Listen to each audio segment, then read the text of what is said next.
I'm sure you've all been watching the news, reading the paper, some true, some untrue, but one thing that I can tell you is 100% certain, Carlos Tavares cares nothing about Warren Stamping or Stellantis.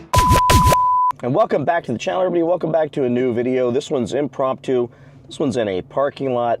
This one was not planned. This was not planned, but my buddy sent me this article, saw it before I did, and I had to jump on here and get this news out right away because we've been waiting for this day for a long time.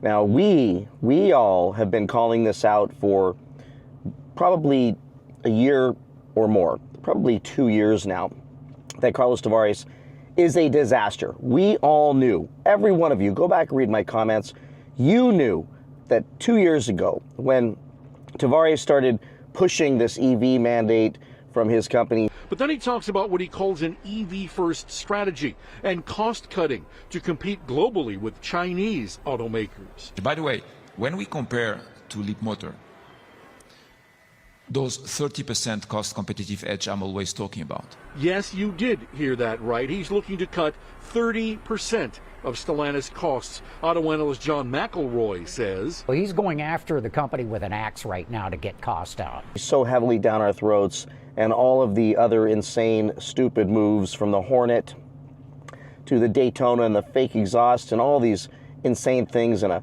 near $50,000 Fiat 500e and just one stupid thing after another thing, the Topolinos and in Italy with the Italian flag, even though it's not built in Italy, it's built in Poland or something, and them getting seized by the Italian government. And just one thing after another thing. Him suing his vendors, him suing the union, him not keeping his word allegedly to the union members. Shit can, Carlos! You need to be shit can! Shit can, Carlos! That's all debatable, I'm sure, but nonetheless, it's one negative story. How about the police Durangos when the company's response was less than empathetic, it felt like, when those things were having issues. From the Demon 170s having engine issues, the build quality in 2023, the last call scam, the dealers doing horrible things to everybody. It's just one thing after, like, nothing about that company has been good. And we've been screaming, it starts at the top. The CEO is ultimately responsible. This guy is running this company into the ground. Mass layoffs, mass cuts, moving jobs overseas. Well, it is highly discouraging news for Motown tonight after last week's Stellantis investor meeting. CEO Carlos Tavares promised a massive cost-cutting effort.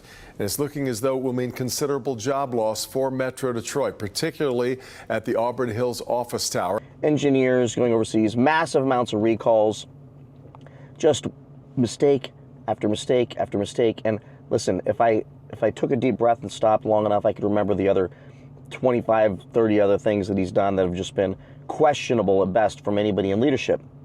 Oh, wow. They end up paying him almost $40 million out of the gate this year because, yes, the numbers looked good. And out of sheer, I believe, desperation, he continued to double and triple down on cost cutting. I think that the old Chrysler Group, as we've known it in Auburn Hills, is going to be a mere shadow of itself in just a couple of years. Even to the extent that he was threatening to burn brands. Stellantis CEO Carlos Tavares says nothing is off the table as the company tries to turn around its sagging profits. He told reporters at the Paris Auto Show that he's even considering plant closures. He also said eliminating brands would be an option to help the company's bottom line. The automaker's profits are down almost 50% compared to this time last year. To even get rid of brands that weren't performing. These are irresponsible things that were said on the market. Stock price crashing 38%, the company losing 50% more. I mean, it was just one thing after another thing. David, because we just got the numbers from Stellantis. So when you look at Stellantis, the operating income for the first half of the year, $9.17 billion. Why is that significant?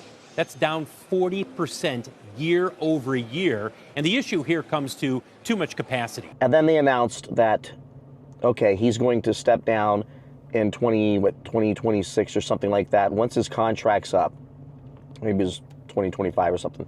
Anyways, like a year and a half or something, when his contract's up. And they're going to go on a search for the new CEO. Well, I did a video recently, probably 3 or 4 videos ago, where I said, I believe wholeheartedly they're going to cheap out. They're not going to go hire the baller talent they need to hire, which is going to cost them sign-on bonuses, stock, massive guarantees, and ridiculous money to make that thing happen. They're going to hire from within. Now, I could be wrong, and that could change when and if they announce the new CEO. But I still will stand by that that's probably what they're going to do, because Carlos didn't do this on his own. Board of directors, Elkin, they were all complicit. But now, divide and conquer is taking place. Now in this article, they're saying his opinions, his beliefs differ from some on the board. Well, since when? Because they've let him run really far off the cliff to get to where they're at this point with this shell of a company. With that said, the article today is Stellantis CEO Tavares to step down from Jeep Fiat maker. Stellantis. And it says that could happen as early as today, which is Sunday, December 1st.